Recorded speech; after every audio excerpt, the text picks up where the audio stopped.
नमस्कार मित्रों, नमस्कार। आज हम आपके सामने जो चैप्टर नंबर 10 है कक्षा 10th की शमूसी पार्ट की जो बुक है अपनी सेकंड वाली पार्ट है, उसका हम चैप्टर नंबर 10 है जो एक प्राकृतिक आपदाओं का चैप्टर मान लीजिए, जिसके अंदर बहुत बड़ी त्रासदी, बहुत बड़ी घटनाओं का वर्णन इस पार्ट के अंदर किया जाएगा। पार्ट का नाम होगा आपके भूकंप विभीषिका है। चैप्टर का नाम भूकंप विभीषिका है। बहुत ही अच्छा पार्ट है। इसके अंदर से चांस पूरे हैं बोर्ड में आने के, क्योंकि ये प्राकृतिक आपदा और एक सत्य घटना के आधार पर ये पार्ट पूरी इस पार्ट की रचना की गई है। इस भूकंप का मतलब क्या होता है पहली चीज तो हम इस पार्ट की पहले जो प्रस्तावना है वो उसके सामने पहले बता दें कि भूकंप आखिर क्या चीज़ होती है। तो उसका ही है कि भूकंप विभीषिका एक संकलित जो आज निबंध हम आपके सामने जो पाठ के माध्यम से रख रहे हैं वो एक प्राकृतिक निबंध है, नैसर्गिक है। नैसर्गिक उत्पाद का वर्णन इस पाठ में आज किया जाएगा, जिसे बोले प्राकृतिक के द्वारा या प्रकृति के द्वारा उत्पन्न जो घटनाएं हैं उन्हें बोलते हैं नैसर्गिक। जो प्रकृति से संबंधित जितनी घटनाएं, तूफान आना, आंधी आना, वर्षा होना, ज्वालामुखी, भूकंप, ये सब प्राकृतिक घटनाओं के अंतर्गत आते हैं। आधुनिक युग में बढ़ती भौतिकता, ऐशो आराम और सुख साधनों के साथ अनेक प्राकृतिक आपदाओं में स्वतः ही अपना जो आधिपत्य है वो दर्ज कर लिया है। महामारी की आपदा ले लो आप, जिसे वर्तमान में चल रही है अभी, महामारी की आपदा है, बाढ़ है, सूखा है, भयंकर भूकंप से ये सब विनाशकारी प्रलय का रूप धारण कर लेते हैं, जिसमें लाखों मनुष्य असमय ही काल के ग्रास हो जाते हैं, अर्थात हम कह सकते हैं कि मृत्यु को प्राप्त हो सकते हैं, जिनका कोई समय नहीं होता है। छोटे बच्चे, क्योंकि काल कभी उम्र नहीं देखता है, काल कभी जाति नहीं देखता है, काल कभी वंश को नहीं देखता है। ये तो जिस व्यक्ति को पकड़ना होता है, जिस व्यक्ति को दबोचना होता है, जिस व्यक्ति को अपने साथ ले जाना होता है, उसको वो चपेट में ले लेता है। तो ऐसे ही भूकंप विभीषिका से 26 जनवरी 2001 को भारत का जो गुजरात राज्य है वो दहल उठा था। समस्त गुजरात, विशेषकर से कच्छ जो ध्वस्त अवशेषों में परिवर्तित हो गया। जो गुजरात का जो अपना कच्छ भाग का इलाका है, जो कच्छ जनपद है, वो तो बिल्कुल एक तरह से मान लीजिए पूरा का पूरा जो नगर था वो खंडहरों के अंदर तब्दील हो गया। जब पूरा भारत 26 जनवरी का पर्व मना रहा था, उसी समय वो भूकंप आया था 26 जनवरी 2001 के दिन। जो पूरा भारत है ये तिरंगे का एक त्यौहार है, अपना जो गणतंत्र दिवस का त्यौहार है वो मना रहा था, पर्व मना रहा था, उसी समय ये भूकंप प्रकट हुआ था। तो इसी की घटना इस पाठ के अंदर बताई गई है। इस दिन समस्त जनजीवन अस्त व्यस्त हो गया और जो टूटे फूटे भवन थे उनमें जो हजारों लोग दब चुके थे, लाखों लोग दब चुके थे, वो सहायता के लिए बुला रहे थे, करुण आवाज कर रहे थे, व्याकुल थे बेचारे। और कई तो ऐसे भी नीचे केस मिले हैं जिन्होंने लगभग 2-3 दिन तक जीवित रहते हुए भी प्राण धारण किए, लेकिन उनके पास प्रॉपर सहायता नहीं मिलने के कारण फिर वो हिम्मत हार गए और मृत्यु को प्राप्त हो गए। मतलब कई लोगों ने 2-2, 3-3 दिन तक भी जीवन धारण किया था, और जब उनके पास तक कोई सहायता नहीं मिली वो बहुत नीचे दबे रह गए और लास्ट में उन्होंने मृत्यु को फिर प्राप्त कर लिया। तो इसी पाठ के संदर्भ में हम बताते हैं कि भूकंप का मतलब होता है भूमि का कंपन करना है, भूमि का कांपना। अब भूमि कंपन क्यों करती है वो इस पूरे पाठ के माध्यम से जानेंगे आज। तो पहले हम लेते हैं पाठ के शब्दार्थ ले लेते हैं, पहले शब्दार्थ और फिर शब्दार्थ के बाद में करेंगे इस पाठ का अनुवाद। तो शब्दार्थ के लिए हम देखते हैं कि पहले विभीषिका, और विभीषिका का मतलब होता है भयानकता। विभीषिका का मतलब क्या होगा? भयानकता होगा। एकोत्तर द्विसहस्त्र का मतलब होता है, एकोत्तर का मतलब हो गया एक अधिक और द्विसहस्त्र का मतलब हो गया 2000। तो एकोत्तर द्विसहस्त्र का मतलब होता है 2001 ख्रीष्टाब्दी।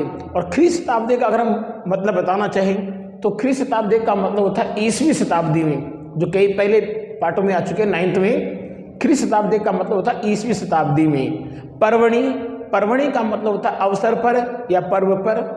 पर्वणी का मतलब अवसर पर या फिर पर्व पर होता है। यह हम समारोह में बोल सकते हैं, समारोह में एक दूसरे के पर्यायवाची है, समानार्थी पद है। समग्रमपि, तो समग्रमपि का मतलब होता है समस्त। वादी त्राणाम, और वादी त्राणाम का मतलब होता है बजाने में। जब पाठ हम पढ़ेंगे तो उसमें लाइन आएगी गीत नृत्य वादित्राणाम।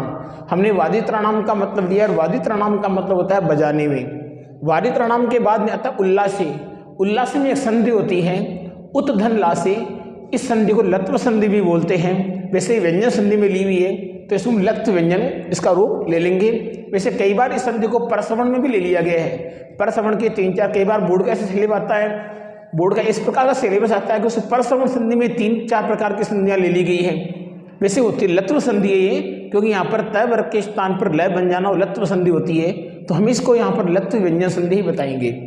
उल्लासे, उल्लासे का मतलब होता है प्रसन्नता के माहौल में, उल्लास के माहौल में। उल्लास के बाद में अगला आता है फिर तदा अकस्मात एव। तदा अकस्मात में भी अगर हम संधि निकालना चाहें तो तदा पहले आएगा, फिर अकस्मात आएगा, फिर एव आएगा। तो तदा को और अकस्मात को मिलाएंगे तो यहाँ पर तो दीर्घ संधि बन रही है, पर अकस्मात में तक हलंत लिखा हुआ है, आगे लिखा हुआ एव, तो ये संधि कौन सी होगी? जस्त व्यंजन संधि हो चुकी है। तब अचानक ही फिर अगला था गुर्जर राज्यम, और गुर्जर राज्यम का मतलब यहाँ पर होता है गुजरात राज्य। गुर्जर राज्यम का मतलब यहाँ पर क्या होगा? गुजरात राज्य। गुर्जरम राज्यम के बाद में अगला आ गया अपना पर्याकुलम। अगला शब्दार्थ क्या है? पर्याकुलम। और पर्याकुलम की अगर हम संधि करना चाहें तो परिधन आकुलम। परिधन आकुलम ये यण स्वर संधि है। और पर्याकुलम का मतलब होता है चारों ओर से बेचैन।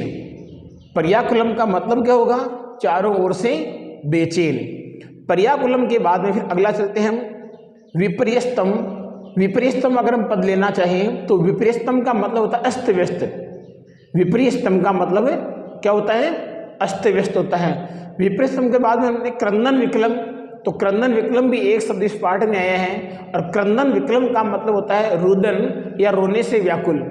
रुदन का मतलब रोना होता है, रोने से फिर व्याकुल। और विपणंच, विपणंचम की संधि जो आई हमारे सामने, इस विपणंचम की संधि के अंदर हम लेना चाहिए विपन्नम धनचे। क्या रहेंगे? विपन्नम धनचे। और विपन्नम जो चैच संधि है वो परसवर्ण संधि के अंतर आती है। आगे फिर अगला शब्द आता है विपत्तिग्रस्तम। विपत्तिग्रस्तम का मतलब सब जानते हैं कि विपत्तियों से ग्रस्त, मुसीबतों से घिरा हुआ, उसे बोलते हैं विपत्तिग्रस्तम बोलते हैं। विपत्तिग्रस्तम के बाद में फिर आता है दारुण विभीषिका। दारुण विभीषिका में विशेषण और विशेष्य मान लीजिए आप, तो दारुण विभीषिका का मतलब होता है अपने भयंकर घटना ने। दारुण का मतलब होता है भयंकर, और विभीषिका का मतलब होता है घटना या त्रासदी। भयंकर त्रासदी मान लो या भयंकर घटना मान लो, दारुण विभीषिका का मतलब। ध्वंसा अवशेषु का अगर हम संधि करना चाहें पहले तो ध्वंस धन अवशेषु, दोनों तरफ ए लगा हुआ है तो दीर्घ स्वर संधि होगी, क्योंकि यहाँ पर ध्वंसा सा बन चुका है, ए और ए मिलकर के आ अकह सवर्णी दीर्घ से दीर्घ संधि का रूप ले लिया है। ध्वंसा अवशेषु का मतलब क्या होता है? ध्वंसा अवशेषु का मतलब होता है विनाश के बाद में जो शेष अवशेष बच जाते हैं, उसका मतलब यही है यहाँ पर कि ध्वंस के बाद या विनाश के बाद बचे अवशेषों में, विनाश के बाद बचे अवशेषों में ध्वंसा अवशेषु। और विनाश के बाद बचे अवशेष बोल सकते हैं, या विनाश के बाद बचे खंडहर बोल सकते हैं। मृतिका क्रीडनकम इव। मृतिका क्रीडनकम इव का मतलब होता है मिट्टी के खिलौने के समान। मिट्टी के खिलौने के समान, इसका मतलब मृतिका क्रीडनकम इव, मिट्टी के खिलौने के समान। खंड खंडम, खंड खंडम का मतलब होता है टुकड़े टुकड़े। खंड खंडम का मतलब क्या होगा? टुकड़े टुकड़े। खंड खंडम के बाद लेते हैं तो आ गया जातम, और जातम का मतलब यहाँ पर होता है हो गए। जातम का मतलब हो गए। जातम का पर्यायवाची अगर हम लेना चाहें तो अभवत भी होता है। अभवत का मतलब भी हो गए होता है। बहुभूमिकानी, बहुभूमिकानी का मतलब होता है बहुमंजिली इमारतें। बहुमंजिली, बहुभूमिकानी का मतलब बहुमंजिली, और बहुनानी आगे लिखा हुआ है तो बहुनानी का मतलब हो गया इमारतें। बहुमंजिली और बहुनानी का मतलब इमारतें। अगला पद आ गया अपना क्षणेन एव। क्षणेन एव की हम संधि करना चाहते हैं तो क्षणेन एव की संधि होती है क्षणेन धन एव। यहाँ पर क्षणेन में ए आ गया, एव में ए आ गया, तो यहाँ पर वृद्धि रचि से वृद्धि स्वर संधि हो रही है। क्षणेन धन एव में संधि कौन सी हो रही है? वृद्धि स्वर संधि, पल भर में ही। इसका अर्थ होता है पल भर में ही। धरासायिनी जातानी, धरासायिनी जातानी का मतलब होता है पल भर में ही नष्ट हो गई, धराशायी हो गई। क्षणेनेव का मतलब पल भर में आया था, और धराशायी जाताने का मतलब होता है धराशायी हो गई। धराशायी हो गए के बाद आता है, या धराशायी का मतलब धराशायी हो गए या भूमि पर गिर गए, दोनों में से हम कुछ भी बोल सकते हैं। फिर आगे आपके उत्खाता है, और उत्खाता का मतलब होता है उखड़ गए। उत्खाता का मतलब क्या होगा? उखड़ गए। विद्युत दीप स्तंभा है, विद्युत दीप स्तंभा का मतलब होता है बिजली के खंभे। बिजली के खंभे किसका मतलब? विद्युत दीप स्तंभा का मतलब बिजली के खंभे। विशीर्णा है, और विशीर्णा का मतलब होता है बिखर गए। विशीर्ण का मतलब क्या बोलेंगे? बिखर गए। क्या बिखर गए? विद्युत दीप स्तंभा है, बिजली के खंभे। उत्खाता है, उखड़ गई, पहले आ चुका है। आगे लेते हैं फिर इसके बाद में ग्रह सोपान। ग्रह सोपान का मतलब होता है घर की सीढ़ियां। ग्रह सोपान का मतलब घर की सीढ़ियां। फाल द्वये, फाल द्वये का मतलब दो भागों में विभक्ता। विभक्ता का मतलब होता है बट गई। विभक्ता का मतलब क्या बोलेंगे? बट गई। फिर आ गया भूमि गर्भात ऊपरी। भूमि गर्भात ऊपरी का हम संधि विच्छेद करेंगे तो जसत्व व्यंजन संधि होती है। भूमि के गर्भ से ऊपर। भूमि गर्भात ऊपरी का मतलब भूमि के गर्भ से ऊपर। निसरंती भी है, निसरंती भी का मतलब होता है निकलती हुई। निसरंती भी का मतलब हो गया निकलती हुई। दुर्वार, दुर्वार का मतलब होता है जिसको नहीं रोका जा सके या कठिनता से रोके जाने वाली। दुर्वार का मतलब कठिनता से रोके जाने वाली। महाप्लावन दृश्यम, महाप्लावन दृश्यम का मतलब होता है विशाल बाढ़ का दृश्य। महाप्लावन दृश्यम का मतलब क्या होगा? विशाल बाढ़ का दृश्य। सहस्त्रमिता है, और सहस्त्रमिता का मतलब होता है हजारों। सहस्त्रमिता का मतलब क्या होगा? हजारों। प्राणीनस्तु, प्राणीनस्तु का अगर हम संधि विच्छेद करना चाहें तो प्राणिनः धनतु, और ये संधि कौन सी है? सत्व विसर्ग संधि है। प्राणिनः है, और प्राणिनः में प्राण शब्द है और इन्हीं प्रत्यय लिया है हमने। प्राणिनः में प्रत्यय कौन सा लिया हमने? इन्हीं प्रत्यय लिया है प्राणिनः में। ध्वस्त भवनेषु, ध्वस्त भवनेषु का मतलब होता है नष्ट हुए भवनों में। ध्वस्त भवनेषु का मतलब नष्ट हुए भवनों में। संपीड़िता है, और संपीड़िता का मतलब होता है दबी हुई। संपीड़िता का मतलब दबे हुए बोल सकते हैं, दबी हुई बोल सकते हैं, वाक्य के अनुसार आएगा इसमें बोलना हमें क्या है। लेकिन संपीड़िता का मतलब होता है दबी हुई। क्या होगी? दबी हुई। अगले शब्दार्थ करुण क्रंदनम। करुण, करुणम का मतलब अत्यधिक करुण। करुण करम, करुण करुणम का मतलब क्या हो गया? अत्यधिक करुण। हाँ देव, हाँ देव का मतलब हो गया हे विधाता। क्या बोलेंगे? हे विधाता। फिर आ गया क्षुत, क्षुद्ध आत्मकंठा। क्षुद्ध आमकंठा, तो क्षुद्ध आत्मकंठा का मतलब होता है भूख से व्याकुल। भूख से व्याकुल। क्या होगा? भूख से व्याकुल। हाँ, किसका? क्षुद्ध आत्मकंठा का मतलब भूख से व्याकुल गले वाले। भूख से व्याकुल गले वाले। शिशवस्तु, शिशवस्तु की संधि विच्छेद क्या होगी? शिशवः धनतु। शिशवः धनतु में संधि कौन सी है? सत्व विसर्ग संधि है। इसके बाद लेते हैं हम कौन सी? धारितवंत है, और धारितवंत में मतलब होता है धारण किया हुआ। धारितवंत का मतलब धारण किया या धारण किया हुआ। भैरव विभीषिका, भैरव विभीषिका का मतलब होता है भयंकर त्रासदी। भैरव विभीषिका का मतलब क्या होगा? भयंकर त्रासदी बोल सकते हैं, भयंकर घटना भी बोल सकते हैं। पंचोत्तर, और पंचोत्तर की अगर हम संधि करना चाहेंगे तो यहाँ पर संधि होगी पंचधन उत्तर। ये गुण स्वर संधि है। इसके बाद आता है महत कंपनम, और महत कंपनम का समास विग्रह होगा महत चय तत्कंपनम।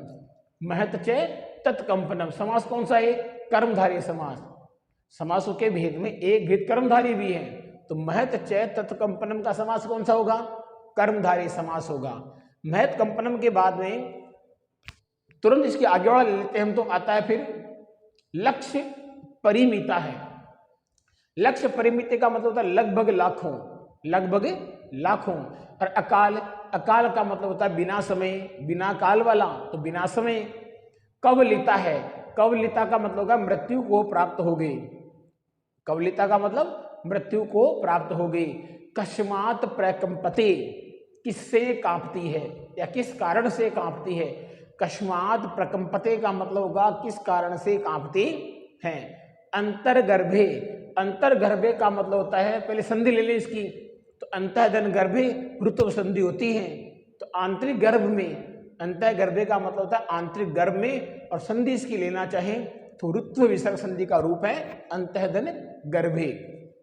इसके बाद लेते हैं बृहत्य है, और बृहत्य का मतलब होता है विशाल।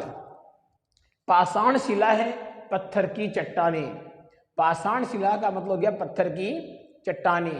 कंपनंच, और कंपनंच का संधि विच्छेद होगा कंपनम धनच, और कंपनम धनच जो संधि है वो परसवर्ण व्यंजन संधि है। कौन सी संधि है? परसवर्ण व्यंजन संधि। कंपनम धन च के बाद में आता है ऊपरी तलम अपि आगत्य। कितना बड़ा लिखा भाई? ऊपरी तलम अपि आगत्य। संधि विच्छेद करेंगे तो ऊपरी तलम धन अपि धन आगत्य। पहली संधि होगी अनुस्वार, और दूसरी जो संधि होगी वो होगी ऊपरी तलम अपि यण स्वर संधि। अपि के बाद में आगत्य आ गया तो अपि में ई आ गया, इको यण से यण स्वर संधि होगी। ऊपरी तलम, तो ऊपरी का मतलब ऊपरी, तलम का मतलब तल पर, आगत्य का मतलब आकर, ऊपरी तल पर आकर। समुद्भत्यते, तो समुद उत्पत्ति का मतलब क्या होगा? उत्पन्न होता है। समुद्भत्यते का मतलब क्या होगा? उत्पन्न होता है। सम धन उत्पद्यते, इसकी अगर हम सम उपसर्ग निकालेंगे तो क्या बचेगा? उत्पद्यते, सम उत्पद्यते, उत्पन्न होता है। विस्फोटैरपि, और विस्फोटैरपि की संधि होगी विस्फोटै धन अपि, ये भी ऋत्व विसर्ग संधि है। संधि कौन सी है? ऋत्व विसर्ग संधि। विस्फोटै के अंदर डबल मात्रा विसर्ग लगेगा, आगे आगे अपि। संधि कौन सी है? ऋत्व विसर्ग संधि। मृत्तिका, और मृत्तिका का मतलब होता है मिट्टी। मृत्तिका का मतलब क्या होगा? मिट्टी होगा। क्वथयति, क्वथयति का मतलब होता है उबालना भी होता है और तपाना भी होता है। यहाँ पर इसका अर्थ लिया गया तपाती है। क्वथयति का मतलब तपाती है। उपेत्य, उपेत्य का मतलब होता है प्राप्त होकर। उपेत्य का मतलब क्या होगा? प्राप्त होकर। दुर्वार गत्या, दुर्वार गत्या का मतलब होता है न रोके जाने वाली गति से। दुर्वार गत्या का मतलब न रोके जाने वाली गति से। और विदार्य, विदार्य का मतलब होता है चीरकर। विदार्य का मतलब चीरकर। बहि निष्क्रामति, यहां पर हम संधि लेंगे तो संधि तो ऋत्व होगी। बहि है धन निष्क्रामयति, इसका अर्थ होता है बाहर निकाल देती है, बाहर निकाल देती है। बहि निष्क्राम मतलब बाहर निकाल देती है। फिर आ गया धूम भस्मावृतम। धूम भस्मावृतम का मतलब होता है धुएं और राख से आच्छादित है, धुएं और राख से आच्छादित है। फिर आगे आपके गगनम, गगनम का मतलब होता है आकाश। अष्ट शतांक, अष्ट शतांक का मतलब होता है 800 से अधिक। अष्ट शतांक का मतलब क्या लिखेंगे हम? 800 से अधिक। उपगत है, उपगत का मतलब होता है प्राप्त। उपगत का मतलब क्या होगा? प्राप्त होगा। पाशर्व इष्टग्रामा, पाशर्व इष्टग्रामा का मतलब होता है पास में स्थित गांव। पाशर्व इष्टग्रामा का मतलब होता है पास में स्थित गांव होगा। आगे चलते हैं तो फिर आगे अपने पास में निहन्यन्ते, निहन्यन्ते का मतलब होता है मारे जाते हैं। निहन्यन्ते का मतलब क्या होगा?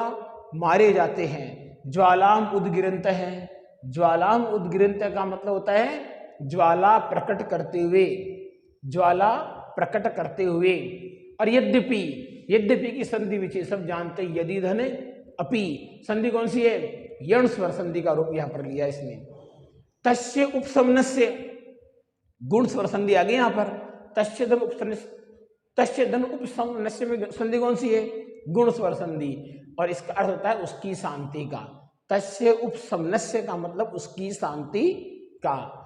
कोअपि, कोअपि में हम दो दो संधि करते आए हैं। अगर कोधन अपि करेंगे तो पूर्व रूप स्वर संधि होगी, और कह धन अपि करते हैं तो उत्व विसर्ग संधि होगी। और कोअपि का मतलब होता है कोई भी। ठीक है कि नहीं? अगले शब्दार्थ थोड़े से और रह गए इसके। स्थिरो उपाय है, और स्थिरो उपाय का मतलब हो गया स्थिर धन उपाय। यहां पर गुण स्वर संधि लिए इसने। क्या लिए? गुण स्वर संधि का रूप लिया है। विज्ञान गर्वित, विज्ञान गर्वित का मतलब होता है विज्ञान से गर्वित, विज्ञान से गर्वित है। इसे इसको बोलते हैं क्या, को ज्या बोलते हैं विज्ञान है, विज्ञान से गर्वित है। वामन कल्प है इव, वामन कल्प है एव का मतलब क्या हो गया, बोनासा। क्या हो गया, बोनासा। कर्णियम, कर्णियम बिल्कुल सीधा प्रत्यय है, क्रीधन अनियर। क्या होगा, क्रीधन अनियर। तटबंधम, तटबंधम का मतलब होता है पुल। क्या होता है, पुल। और निर्माय का मतलब होता है बनाकर, निर्माय का मतलब क्या होगा, बनाकर। नई कस्मिन, नई कस्मिन का संधि विच्छेद होगा नए धन एक कस्मिन, वृद्धि स्वर संधि है ये, डबल मात्रा दिख रही है ऊपर है, पहले आ गया नए फिर आ गया एक कस्मिन, और संधि कौन सी होगी, वृद्धि स्वर संधि का रूप लिया इसने, नए धन एक कस्मिन। एक कस्मिन में कौन सी विभक्ति है, पूछा प्रश्न पूछ सकता है भी, एक कस्मिन में कौन सी विभक्ति है। एक कस्मिन शब्द के अंदर सप्तमी विभक्ति का प्रयोग किया गया, सप्तमी एक वचन है। ठीक है, आगे लेते फिर पुंजीकरणीयम, और पुंजीकरणीयम का मतलब था एकत्रित किया जाना चाहिए। पुंजीकरणीयम का मतलब होगा एकत्रित किया जाना चाहिए। और क्षिति, क्षिति का मतलब हो गया पृथ्वी। पावक, पावक का मतलब हो गया अग्नि। पावक के बाद फिर क्या आता है, योग क्षेमाभ्याम। योग क्षेमाभ्याम का मतलब होता है जो प्राप्त न हो उसकी प्राप्ति, और जो प्राप्त हो गया उसकी रक्षा करना। योग क्षेमाभ्याम का मतलब क्या होगा, जो प्राप्त न हुआ उसकी प्राप्त, उसको प्राप्त करना, और जो प्राप्त हो गया उसकी रक्षा करना। अप्राप्य की प्राप्ति और प्राप्य की रक्षा करना। इसके बाद आता फिर अपने कल्पनते, और कल्पनते का मतलब होता है कामना करते हैं, कल्पना करते हैं, कामना करते हैं या कल्पना करते हैं। तान्नेव, तान्नेव का संधि होगा तानी धन एव, यण स्वर संधि का रूप है यहाँ पर ये। महाविनाशम, महाविनाशम का समास भी वही होगा, महत च तत् विनाशम, और समास कौन सा होगा, कर्मधारय समास। इस प्रकार हमने ये देखे हैं कि ये जो रूप हैं ये शब्द रूप है केवल। अब शब्द रूप के बाद में पाठ ज़्यादा बड़ा नहीं है, छोटा ही पाठ है, इसलिए हमने शब्द रूप के साथ साथ इस पाठ को भी ले लिया है। वैसे ये पाठ नंबर 10 लिया है, तो हमें अब ध्यान रखना है कि पाठ का अनुवाद बिल्कुल धीरे गति से देखना है, सुनना है, और हाथों हाथ याद भी करते रहना है। करने का तरीका तो यही होता है, लेकिन करने का तरीका ये भी है कि उसको एक अच्छी राइटिंग में, सुंदर राइटिंग में आप कर सकते हैं। लेकिन पाठ आपको इस प्रकार समझाया जाएगा कि कोशिश पूरी यह है कि आपको एक बार ये पूरा पाठ समझ में आ सकता है। तो पहली चीज लेते हम, पहला लेते पैराग्राफ। तो पहला पैराग्राफ हमने लिया यहाँ पर। तो पहले पैराग्राफ के अंदर हमने क्या लिया है, पहले पैराग्राफ में हमें ले लिया एकोत्तर द्विसहस्त्र। एकोत्तर द्विसहस्त्र का मतलब क्या हो गया, 2001 ख्री शताब्दी, और ख्री शताब्दी का मतलब होता है ईसवी शताब्दी में। क्या हो गया, एकोत्तर द्विसहस्त्र तो 2001, एकोत्तर द्विसहस्त्र ख्री शताब्दी 2001 ईसवी शताब्दी में गणतंत्र दिवस पर्वणि, गणतंत्र दिवस के पर्व पर, यदा जब समग्रम अपि भारतम, समग्रम अपि भारत राष्ट्रम, समस्त भारत राष्ट्र, समस्त भारत, समस्त भारत राष्ट्र, समस्त भारत राष्ट्र कब, 2001 की। तो एकोत्तर द्विसहस्त्र ख्री शताब्दी 2001 इस शताब्दी में गणतंत्र दिवस पर्वणि, गणतंत्र दिवस के समारोह में, यदा जब समग्रम अपि भारत राष्ट्रम, समस्त भारत देश, नृत्य गीत वादित्राणाम, नृत्य का मतलब नृत्य होता है, गीत का मतलब गीत होता है, वादित्राणाम का मतलब बजाने में। तो इसका अर्थ देखो, हिंदी अर्थ में वाक्य बोलूँ, ध्यान से देखना, किसी एक्सलेंट में एडवाइजर में सब्जी में नहीं मिलेगी ये चीज, तो ध्यान से देखो आप। भारत राष्ट्रम, भारत राष्ट्र नृत्य गीत वादित्राणाम, नाच गाने और बजाने में, नाच गाने और बजाने के उल्लास से, नाच गाने और बजाने के उल्लास में मग्नम आसीत, मग्न था, मग्नम आसीत, मग्न था। कौन, समग्रम अपि भारत राष्ट्रम, संपूर्ण भारत राष्ट्र। कब, एकोत्तर द्विसहस्त्र ख्री शताब्दी 2001 इस शताब्दी की बात है ये। और कब की, गणतंत्र दिवस पर्वणि, गणतंत्र दिवस के अवसर पर, यदा समग्रम अपि भारत राष्ट्रम, जब संपूर्ण भारत देश गीत, नृत्य गीत वादित्राणाम, नाच गाने और बजाने के उल्लास से, उल्लास में, मग्नम आसीत, मग्न था, तदा तब, अकस्मात एव, तब अचानक ही, तदा तब अकस्मात एव अचानक ही गुर्जर राज्यम गुजरात राज्य पर्याकुलम चारों ओर से बेचैन, पर्याकुलम चारों ओर से बेचैन, विपर्यस्तम अस्त व्यस्त, विपर्यस्तम का मतलब अस्त व्यस्त, क्रंदन विकलम, क्रंदन विकलम का मतलब हो गया करुण विलाप, क्या हो गया करुण विलाप में, और विपन्नम से जातम, और विपत्तियों से ग्रस्त हो गया, करुण विलाप से युक्त हो गया और विपत्तियों से युक्त हो गया। भूकंप से दारुण, दोबारा इस लाइन को देख लो एक बार आप, तदा तब अकस्मात एव तब अचानक ही गुजरात राज्य चारों ओर से बेचैन अस्त व्यस्त और करुण विलाप से, अस्त व्यस्त करुण विलाप से युक्त और विपत्तियों से ग्रस्त हो गया।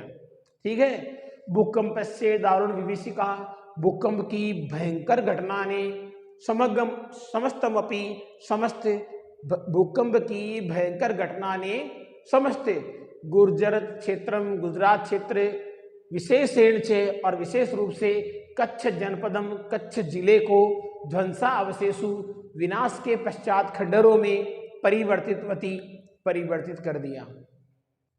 किसमें कर दिया? परिवर्तितवती। किसमें परिवर्तित कर दिया? ध्वंसा अवशेषु, विनाश से हुए खंडरों में, विनाश से हुए खंडरों में। भूकंप की भयंकर घटना से समस्त गुजरात क्षेत्र विशेष रूप से कच्छ जिला ध्वंस के पश्चात बचे अवशेषों में, ध्वंस के पश्चात बचे अवशेषों में परिवर्तित हो गया। भूकंप से केंद्रभूतम, भूकंप का केंद्र बिंदु भुजनगरम तो, भूकंप का केंद्र बिंदु भुजनगर तो मृतिका किरणकम इव, मिट्टी के खिलौने के समान, खंड खंडम जातम, टुकड़े टुकड़े हो गया, टुकड़े टुकड़े हो गया। और बहुभूमिकानी भवनानी, बहुमंजिले इमारतें, बहुमंजिली इमारतें, बहुमंजिली इमारतें क्षणेन एव पल भर में ही धराशायिनी जातानी, भूमि पर गिर गई। उत्खाता है, उखड़ गए। विद्युत दीप स्तंभा है, बिजली के खंभे, बिजली के खंभे उखड़ गए, बिजली के खंभे उखड़ गए। और विशीर्णा है, बिखर गई। क्या बिखर गए? गृह सोपान, घर की सीढ़ियां और मार्गा है, रास्ते, घर की सीढ़ियां और रास्ते बिखर गए, घर की सीढ़ियां और रास्ते बिखर गए। और क्या हुआ? फाल द्वये, फाल द्वय का मतलब बट गई, फाल द्वय का मतलब दो भागों में, विभक्ता का मतलब बट गई, भूमि का मतलब भूमि, भूमि दो भागों में बट गई। भूमि गर्भात ऊपरी, भूमि के गर्भ से ऊपर, निसरंती भी है, निकलती हुई, दुर्वार न रुकने वाली जलधारा भी है, जलधाराओं से महाप्लावन दृश्य, विशाल बाढ़ का दृश्य उपस्थित हो गया। दोबारा, भूमि के गर्भ से ऊपर निकलती हुई न रुकने वाली जल की धाराओं से, न रुकने वाली जल की धाराओं से महा या विशाल बाढ़ का दृश्य उत्पन्न हो गया। सहस्त्रमिता है प्राणी है तू, हजारों प्राणी तो क्षणेन एव पल भर में ही मृता है, मर गए। हजारों प्राणी तो पल भर में ही मर गए। और ध्वस्त भवनेषु, खंडित भवनों में, जो विशाल भवन जो टूट गए थे वो तो खंडित हो गए, तो खंडित भवनों में संपीड़िता दबे हुए, खंडित भवनों में दबे हुए सहस्त्र अन्य, हजारों दूसरे, खंडित भवनों में दबे हुए हजारों दूसरों ने, हजारों दूसरे सहायतार्थम, सहायता के लिए, करुण करणम, अत्यधिक करुण, क्रंदते इसमें विलाप कर रहे थे, अत्यधिक करुण विलाप कर रहे थे, अत्यधिक करुण विलाप कर रहे थे। दोबारा देखो इस लाइन कर, दोबारा बता रहा हूं एक बार कि ध्वस्त भवनेषु, खंडित भवनों में, संपीड़िता दबे हुए, खंडित भवनों में दबे हुए, सहस्त्र अन्य, हजारों दूसरे, सहायतार्थम, हजारों दूसरे सहायता के लिए करुण विलाप कर रहे थे। क्या कर रहे थे? करुण विलाप कर रहे थे, अत्यधिक करुण विलाप कर रहे थे। करुण करणम का मतलब अत्यधिक करुण, अत्यधिक करुण विलाप कर रहे थे। क्या विलाप कर रहे थे? हाँ दैव, हे परमात्मा या हे विधाता, क्षुत्म आत्मकंठा, भूख से, भूख से व्याकुल गले वाले, भूख से व्याकुल गले वाले मृत प्राय है, मृत्यु के निकट। मृत प्राय का मतलब जो मृत्यु के निकट, मरे भी नहीं हो लेकिन मरने वाले हों, तो उसको बोलते हैं मरणासन बोलते हैं, मृत्यु के निकट बोलते हैं। तो कमजोर व्याकुल गले वाले या भूख से व्याकुल गले वाले, शुद्ध का मतलब भूख, तो भूख से व्याकुल गले वाले कुछ मृत्यु के निकट बच्चे, कुछ मृत्यु के निकट बच्चे। शिशुवस्तु का मतलब हो गया बच्चे तो या बच्चों ने तो ईश्वर कृपया, ईश्वर की कृपा से, ईश्वर कृपया का मतलब ईश्वर की कृपा से, एव का मतलब ही ईश्वर की कृपा से ही, द्वित्राणी दिनानी 2-3 दिनों तक जीवनम धारितवंत, जीवन धारण किया। दोबारा लाइन थोड़ी हार्ड है लगेगी, पहली बार शब्दार्थ थोड़ी इसमें आगे से।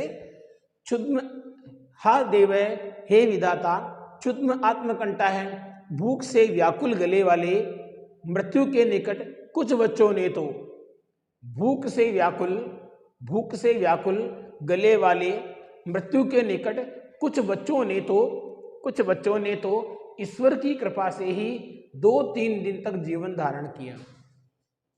पहला पैराग्राफ पूरा हो चुका है। सेकंड में चलते हैं। सेकंड क्या बोल रहा है? इयम आसीत, यह थी, इयम आसीत, यह थी भैरव विभीषिका, भयंकर घटना। क्या थी? भयंकर घटना। कच्छ भूकंप से, कच्छ भूकंप की, यह कच्छ भूकंप की भयंकर घटना थी। पंचोत्तर द्विसहस्त्र ख्रीष्टाब्दे, 2005 ईस्वी शताब्दी में, अपि भी 2005 ईस्वी शताब्दी में भी कश्मीर प्रांते, कश्मीर राज्य में, कश्मीर प्रांत में, पाकिस्तानी देशे च, और पाकिस्तान देश में धराया है भूमि का महत कंपनम जातम, बहुत बड़ा कंपन हुआ, बहुत तेज कंपन हुआ। दोबारा देखें, यह किसकी? यह कच्छ, इयम आसीत, यह थी भैरव विभीषिका, भयंकर घटना, कच्छ भूकंप से, कच्छ भूकंप की। तो यह कच्छ भूकंप की भयंकर घटना थी 2005 ईस्वी शताब्दी में भी कश्मीर प्रांत में और पाकिस्तान देश में भूमि का अत्यधिक कंपन हुआ। यस्मात् कारणात्, जिस कारण से, लक्ष्य परिमिता जनाः, लाखों लोग, अकाल कवलिता, बिना समय ही मृत्यु को प्राप्त हो गए। जिससे, यस्मात् कारणात्, जिस कारण से, लाखों लोग बिना समय के ही मृत्यु को प्राप्त हो गए। और पृथ्वी कस्मात् प्रकंपते, पृथ्वी किससे कांपती है? पृथ्वी कस्मात् प्रकंपते, पृथ्वी किससे कांपती है? वैज्ञानिका इति विषये कथयन्ति, वैज्ञानिक इस विषय में कहते हैं, यत् की पृथ्व्याः अंतर्गर्भे, पृथ्वी के आंतरिक गर्भ में, पृथ्वी के आंतरिक गर्भ में विद्यमाना है, विद्यमान या उपस्थित बृहत्य पाषाण शिला है, बड़ी बड़ी पत्थर की चट्टानें, यदा, जब, संघर्षण वसात, घर्षण के कारण, संघर्षण वसात का मतलब घर्षण के कारण, त्रुटयन्ति, टूट जाती है, तदा जायते, तब उत्पन्न होता है, भीषणम संस्खलनम, भयंकर स्खलन। पृथ्वी के हिलने को स्खलन भी बोलते हैं, भयंकर स्खलन। और संस्खलन जन्यम, भयंकर स्खलन से उत्पन्न होता है क्या? कंपनम च, और कंपन, और भयंकर स्खलन से कंपन उत्पन्न होता है, भयंकर स्खलन से कंपन उत्पन्न होता है। वाक्य बड़ा है, दोबारा बोलता हूं। पृथ्वी कस्मात् प्रकंपते, पृथ्वी किससे कांपती है? वैज्ञानिका इति विषयन्ते कथयन्ति, वैज्ञानिक इस विषय में कहते हैं, यत् की पृथ्व्याः अंतर्गर्भे, पृथ्वी के आंतरिक गर्भ में, विद्यमानाः बृहत् पाषाण शिला है, विद्यमान बड़ी बड़ी चट्टानें, संघर्षण वसात, आपसी घर्षण के कारण, आपसी घर्षण के कारण, त्रुटयन्ति, टूट जाती है, तदा जायते, तब उत्पन्न होता है, भीषण संस्करणम, तब भयंकर स्खलन उत्पन्न होता है, तब भयंकर स्खलन उत्पन्न होता है, और स्खलन से कंपन, और स्खलन से कंपन।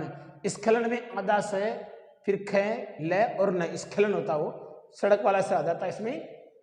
तदेव तभी भयावह कंपनम, तब भयानक कंपन, तब भयानक कंपन धराया है ऊपरी तलम आगत्य, तब भयानक कंपन पृथ्वी के ऊपरी तल पर आकर, पृथ्वी के ऊपरी तल पर आकर क्या करता है, महाकंपनम जनयंती, बहुत बड़े तेज कंपन को उत्पन्न करता है। तब भयानक कंपन पृथ्वी के ऊपर, पृथ्वी तलम ऊपर मागते, पृथ्वी तल के ऊपर आकर बहुत अधिक तेज कंपन को उत्पन्न करना है, ये जिससे महाविनाश दृश्यम समुद्भवते, बहुत बड़ा विनाश का दृश्य उत्पन्न होता है। सेकंड पैराग्राफ है ये। थर्ड में चलते हैं। थर्ड में क्या बताया है, थर्ड बताया कि ज्वालामुख पर्वतानाम विस्फोटे अपि, ज्वालामुख पर्वतों के विस्फोट से भी भूकंप जायते, भूकंप उत्पन्न होता है। इति कथयंती भूकंप विशेषज्ञ है, ऐसा कहते हैं भूकंप विशेषज्ञ, या भूकंप के विशेषज्ञ ऐसा कहते हैं। दोबारा, ज्वालामुखी पर्वतों के विस्फोट से भी भूकंप उत्पन्न होता है, ऐसा भूकंप के विशेषज्ञ कहते हैं, भूकंप विशेषज्ञ कहते हैं। पृथ्व्या गर्भे, पृथ्वी के गर्भ में विद्यमान है, विद्यमान अग्नि है, अग्नि, पृथ्वी के गर्भ में विद्यमान अग्नि, यदा जब, अग्नि का मतलब अग्नि, यदा का मतलब जब, खनिज मृतिका शिलादि संचयम, खनिज, खनिज मृतिका मिट्टी, शिला का मतलब चट्टाने, संचयम एकत्रित करके क्वथयति तपाती है, कौन, अग्नि। दोबारा लाइन सुनो आप, लैंड क्या है कि पृथ्व्या गर्भे, पृथ्वी के गर्भ में, पृथ्वी के गर्भ में विद्यमान अग्नि, पृथ्वी के गर्भ में, क्योंकि पृथ्वी के गर्भ में आग है, पृथ्वी के गर्भ में विद्यमान अग्नि जब खनिज, मिट्टी, चट्टानों को, चट्टान आदि को, शिला आदि संचयम, चट्टान आदि को एकत्रित करके, शिला आदि संचयम, चट्टान आदि को एकत्रित करके क्वथयति तपाती हैं, तदा तब, तत्सर्वम एव, तब वह सभी लावा रसम उपेत्य, तब वो सभी लावा रस को प्राप्त होकर, खनिज को, मिट्टी को, चट्टानों को तपाने से क्या बनेगा, फिर लावा बनेगा। तो लिखा तत्सर्वम एव, तो वो सभी या तो वे सभी लावा रसम उपेत्य, लावा रस को प्राप्त होकर दुर्वार गत्या है, तेज गति से, धराम पर्वतम व, धराम का मतलब पृथ्वी को, पर्वतम व अथवा पर्वत को, पृथ्वी को अथवा पर्वत को, विदार्य, विदार्य का मतलब चीरकर, बही निष्क्रामति, बाहर निकल जाती है, बही निष्क्रामति का मतलब बाहर निकल जाती है। धूम भस्मावृतम जायते, धुएं और राख से आच्छादित हो जाता है, कौन, गगनम, आकाश, तब आकाश धुएं और राख से आच्छादित हो जाता है। सेल्सियम तापमात्रा यह है, तापमान की जो सेल्सियम मात्रा है वो कितनी है, 8 शतांक उपेत्य, 800 से अधिक प्राप्त होकर, तापमान की मात्रा 800 से अधिक सेल्सियम प्राप्त होकर के, या इसमें लिखा है कि सेल्सियम तापमात्रा है, तापमान की जो सेल्सियम मात्रा है वो 800 से अधिक ऊपर प्राप्त होकर, उपगतो मतलब प्राप्त होकर, अयम लावा रस, यह लावा रस, यदा जब नदी वेगेन, नदी के वेग से, प्रवहती बहता है, तदा तब, पार्श्व स्थित ग्रामा है, तब पास में स्थित गांव, नगराणी वहाँ अथवा नगर, तत् उदरे उसके गर्भ में, क्षणेन एवं पल भर में ही, समाविशंति समाविष्ट हो जाते हैं। जो लावारस बहता है, तो लावारस जिस रास्ते से बहता है उस रास्ते के आसपास वाले जो गांव हैं वो भी उसमें खत्म हो जाते हैं, इतनी तेज गर्मी उस लावे में होती है। दोबारा से लाइन को पढ़ रहा हूं मैं, लिखा इसमें धूम भस्मावृतम जायते तदा गगनम, तब आकाश धुएं और राख से आच्छादित हो जाता है, और सेल्सियम तापमात्रा है, तापमान की सेल्सियम मात्रा 800 से अधिक प्राप्त होकर जब यह लावा रस नदी वेगे, नदी के वेग से प्रवहती, नदी के वेग से बहता है, तदा तब पार्श्व स्थित ग्रामा है, तब पास में स्थित गांव, नगराणी वा अथवा नगर, तद उदरे उसके गर्भ में, क्षणेन एव पल भर में ही, समाविशंति समाविष्ट हो जाते हैं। निहन्यन्ते च और मारे जाते हैं, विवसा है प्राणिन है, विवश प्राणी, और विवश प्राणी मारे जाते हैं, और विवश प्राणी मारे जाते हैं। ज्वालाम उद्गिरंत है, ज्वाला को प्रकट करते हुए, एते पर्वता है, ये पर्वत, तो ज्वाला को प्रकट करते हुए ये पर्वत अपि भी भीषणम भूकंपम जनयति, भयंकर भूकंप को उत्पन्न करते हैं। ज्वाला को प्रकट करते हुए ये पर्वत भयंकर भूकंप को उत्पन्न करते हैं। आगे, यद्यपि देव प्रकोप है, देवीय प्रकोप है, भूकंप है, नाम भूकंप, यद्यपि भूकंप देवीय प्रकोप है, ये किसी आदमी के द्वारा बनाए हुए नहीं है, लेकिन कहीं ना कहीं आदमी, इंसान इनके लिए खुद जिम्मेदार भी है। यद्यपि देव प्रकोप है, भूकंप है, यद्यपि भूकंप देवीय प्रकोप है, तस्य उपशमनस्य, उसकी शांति का न कोई स्थिर उपाय, कोई भी स्थिर उपाय नहीं है, उसकी शांति का कोई भी स्थिर उपाय नहीं है। प्रकृति समक्षम अद्यापि, प्रकृति समक्षम अद्यापि, प्रकृति के सामने आज भी विज्ञान गर्वित है मानव, विज्ञान से युक्त मनुष्य वामन कल्प है, बोने के समान हो गया। प्रकृति के समक्ष आज भी विज्ञान से युक्त, विज्ञान से गर्वित मनुष्य बोने के समान हो गया, तुच्छ हो गया। तथापि फिर भी भूकंप रहस्यज्ञ है, भूकंप के रहस्य को जानने वाले कथयंती कहते हैं, यत्तकी, फिर भी भूकंप के रहस्य को जानने वाले कहते हैं कि, फिर भी भूकंप के रहस्य को जानने वाले कहते हैं कि बहुभूमिक भवनानी, बहुमंजिले इमारतों का निर्माण, बहुभूमिक भवन निर्माणम, बहुमंजिली भवनों का निर्माण न करणीयम, नहीं किया जाना चाहिए। तटबंधम निर्माय, पुल बना करके या बांध बना करके, वृहन मात्रम, अत्यधिक मात्रा में, नदी जलम अपि, नदी जल भी, एकस्मिन स्थले, एक स्थान पर, न पूंजीकरणीयम, एकत्रित नहीं करना चाहिए। बांध बनाकर बड़ी मात्रा में नदी के जल को भी एक स्थान पर एकत्रित नहीं किया जाना चाहिए, अन्यथा असंतुलन वसाद, नहीं तो असंतुलन के कारण भूकंप संभवती, भूकंप संभव होता है। वस्तुतः वास्तव में शांतानि एवं, वास्तव में शांत ही पंच तत्वानि, पंच तत्व, वास्तव में शांत ही पंच तत्व, क्षिति जल पावक समीर गगनानी, क्षिति का मतलब पृथ्वी, जल का मतलब जल, पावक का मतलब अग्नि, समीर का मतलब हवा, गगनानी का मतलब आकाश, ये 5 तत्व हैं जिनसे संपूर्ण पृथ्वी सृष्टि की रचना हुई है। किनसे? 5 तत्वों से। वो कौन से हैं? क्षिति जल पावक समीर गगनानी। तो बस वास्तव में शांत ही पंच तत्व, पृथ्वी जल अग्नि हवा आकाश, भूतल से, पृथ्वी के तल की या पृथ्वी तल की या पृथ्वी की बोल सकते हैं, पृथ्वी की योग क्षेमाभ्याम न प्राप्त हुई, पृथ्वी के लिए, या क्या है, पृथ्वी के लिए नए प्राप्त को प्राप्त करने की और प्राप्त को रक्षा करने की कल्पना करते हैं। कौन? ये 5 तत्व है। तो प्रश्न आ भी सकता है कि 5 तत्व क्या कल्पना करते हैं? भूतल से योग क्षेमाभ्याम। दोबारा लाइन बता रहा हूं मैं एक बार आपको।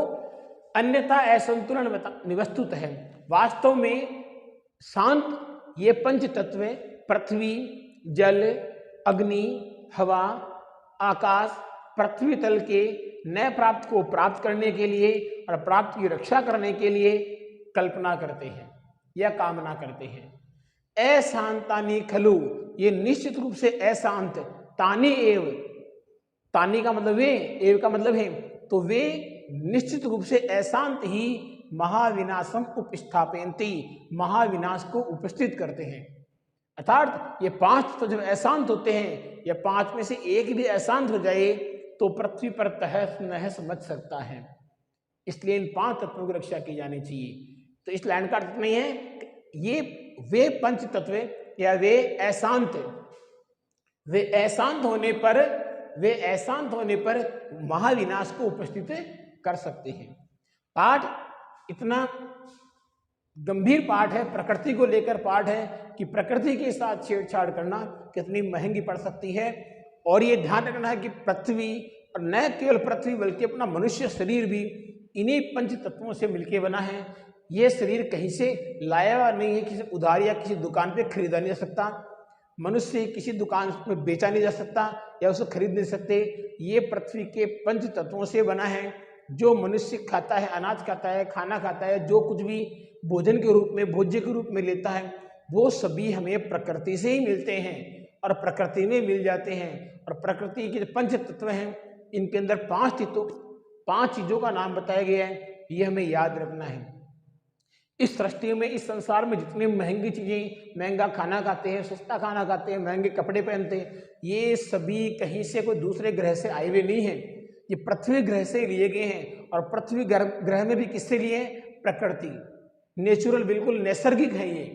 हवा कहीं पैदा नहीं कर सकते, हवा प्रकृति की सबसे अच्छी रहती है।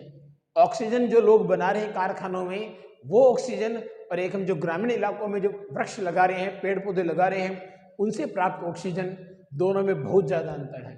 ये हमें फ्री के अंदर मिल रही है। और अभी जो समय चल रहा है, वृक्षों के अनुसार, पेड़ पौधों के अनुसार अधिक से अधिक लगाने चाहिए। और लगाना भर भी काफ़ी नहीं है, उनकी रक्षा भी की जानी चाहिए, उनकी देखभाल भी की जानी है। प्रत्येक मनुष्य का, प्रत्येक विद्यार्थी का ये दायित्व है कि वो बरसात के समय लगभग ज़्यादा नहीं, एक वृक्ष अवश्य लगाएं। और न केवल वृक्ष लगाएं, बल्कि उस वृक्ष की सुरक्षा की और उस वृक्ष के पालन पोषण की जिम्मेदारी भी विद्यार्थी खुद ले। तो ये पाठ जब पढ़ा जाए, तो मेरा सभी विद्यार्थियों से यही है निवेदन कि जितने विद्यार्थी इस लेसन को, इस आज की कक्षा को देखें, वो अभी समय ऐसा चल रहा है, बिल्कुल बरसात का समय है, तो आराम से एक एक पेड़ लगाने की जिम्मेदारी पेड़ किसी का भी हो, लेकिन जो छायादार हो सकता है, फल फूल वाला भी हो सकता है, लेकिन फल फूल वाला नहीं हो तो छाया वाला होगा, छाया वाले फल फूल वाला होगा, कोई पेड़ लगा सकता है, इसमें नहीं, कोई दिक्कत नहीं है। तो फिर मैं कह रहा हूँ सभी विद्यार्थी आज इस कक्षा को देखने के बाद प्रण लेना है कि हमें तुरंत 1-2 दिन के अंदर भी कहीं से वृक्ष ला करके, पेड़ ला करके, छोटा पौधा ला करके हमें लगाना है और उसकी रक्षा करनी है। पेड़ बड़ा भी होना चाहिए जिसकी छाया भी पशुओं को, जानवरों को छाया मिलती रहे, भरपूर मात्रा में ऑक्सीजन भी दे। ठीक है बच्चों, तो आज अपनी क्लास ये समाप्त होती है। नमः संस्कृताय मित्रों, नमः संस्कृताय।